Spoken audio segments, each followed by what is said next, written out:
Class 9-এর Bangla দাম গল্প। দাম গল্পে লেখক তার ছোটোবেলার অঙ্কের মাস্টারমশাই সম্বন্ধে স্মৃতিচারণ করেছেন। অঙ্কের মাস্টারমশাই খুবই রাগী প্রকৃতির ছিল। তিনি ব্ল্যাকবোর্ডে অঙ্কগুলো ছবির মতন সাজিয়ে দিতেন, যেন পৃথিবীর সব অঙ্ক যেন তার নখদর্পণে ছিল। এবং অঙ্কের মাস্টারমশাইকে সকলেই খুবই ভয় পেত, তার ভয় সকলে বিভীষিকাময় হয়ে থাকতো। আর যদি কেউ অঙ্ক না পারত, তো মাস্টারমশাই চড় খেয়ে যেসব ছাত্ররা কাঁদতো, তাদের কাঁদবার জোর ছিল না। তাদের মাস্টারমশাই বলতেন যে তাদেরকে পা ধরে স্কুলের পুকুরে ছুঁড়ে ফেলে দেবে। এবং মাস্টারমশাই খুবই কড়া প্রকৃতির ছিলেন। লেখক তার স্মৃতিচারণা করেছেন মাস্টারমশাইকে নিয়ে লিখে। এবং মাস্টারমশাই বলতেন যে যারা অঙ্ক জানে না তাদের প্লেটো দোরগোড়ায় প্রবেশ নিষিদ্ধ ছিল, অর্থাৎ প্লেটো দোরগোড়ায় যেতে গেলেও সেখানে অঙ্কের প্রয়োজন ছিল। এবং যখন তিনি এমএ পড়ান, লেখক যখন মাধ্যমিক পাশ করেন, ম্যাট্রিকুলেশন পাশ করেন, তারপরে তিনি যখন এমএ পড়েন তখন তিনি বাংলা নিয়ে পড়েন। এবং যখন তিনি এমএ পড়েন তখন বাংলা নিয়ে পড়েন, এবং তিনি অঙ্ক এবং অঙ্কের মাস্টারমশাইয়ের হাত থেকে মুক্তি পান।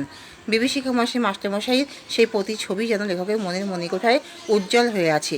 এবং তিনি যেন স্বপ্ন দেখেন যে তার অঙ্ক পরীক্ষা হচ্ছে এবং তার ঘন্টা আসন্ন, কিন্তু তার অঙ্ক মিলছে না, তিনি অঙ্ক শেষ করতে পারছেন না। এবং মাস্টারমশাই গোল গোল করে মোটা মোটা চোখে, আগুন ঝরা চোখে তার দিকে তাকিয়ে আছেন। সেই ভয় যেন তাকে তাড়িয়ে বেড়ায়।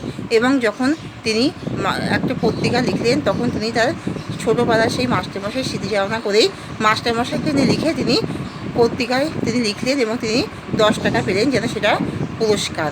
অর্থাৎ মাস্টারমশাইকে লিখে তিনি 10 টাকা পেলেও তার মূল্য ছিল তার কাছে অনেক। এবং মাস্টারমশাই যখন তার সাথে দেখা করলেন, তখন মাস্টারমশাই পরিবর্তিত চেহারা লেখককে যেন কোনো আশ্চর্য করে দিল। যেন সেই মিলটুকু একটু থাকলেও যেন চেহারা বয়সের ছাপে পুরোটাই যেন পরিবর্তিত হয়ে গেছে। এবং সে অন্ধকারের মধ্যে আবছা অন্ধকারে মাস্টারমশাইয়ের সাথে তার দেখা হলো। মাস্টারমশাই বললেন যে তিনি খুবই খুশি এবং তিনি খুবই গর্বিত যে তার ছাত্র তার সম্বন্ধে এত সুন্দর করে লিখেছে, এবং তাতে তিনি খুবই গর্বিত হয়েছেন। এবং তিনি মাস্টারমশাইয়ের কাছ থেকে প্রচুর প্রশংসাও পেলেন। এবার আমি বিষয়বস্তুটা কমপ্লিট করলাম, তোমাদেরকে বললাম। এবার আমি দাম গল্পের নামকরণের সার্থকতা বলছি। দাম গল্পের নামকরণটি সার্থকতা প্রকাশ পেয়েছে তার কারণ লেখক ছোটোবেলায় মাস্টারমশাইকে নিয়ে তার স্মৃতিচারণা করেছেন।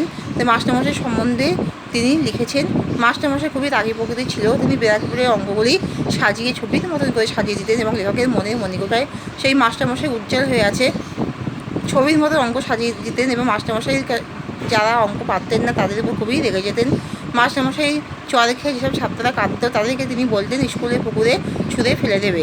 মাস্টারমশাই মতে যারা অঙ্ক জানে না তাদের প্লেটো দোরগোড়ায় প্রবেশ নিষিদ্ধ ছিল। এই মাস্টারমশাইয়ের প্রতি বিভীষিকাময় মূর্তি লেখকের মনে এতটাই উজ্জ্বল ছিল যে তিনি যখন এমএ পড়েন তখন তিনি বাংলা নিয়ে পড়লেও তিনি স্বপ্ন দেখেন যে অঙ্ক পরীক্ষা হচ্ছে আর বেল পড়বে, কিন্তু তার অঙ্ক মিলছে না। মাস্টারমশাই আগুন ঝরা চোখে উজ্জ্বলভাবে তার দিকে তাকিয়ে আছে।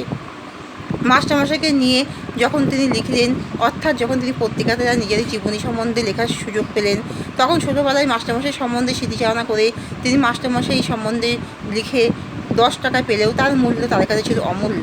কারণ মাস্টারমশাইকে তিনি ভয় পেলেও তিনি শ্রদ্ধা করতেন। মাস্টারমশাই তার জীবন জুড়ে ছিল, তার মন জুড়ে ছিল, এবং সেই অঙ্কের মাস্টারমশাইকে তিনি কোনোদিনও ভুলতে পারেননি।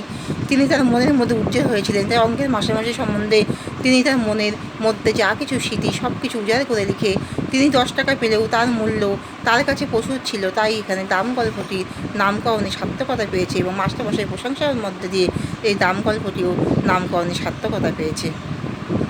তোমরা সবাই লাইক অ্যান্ড সাবস্ক্রাইবটা দিয়ে দিও।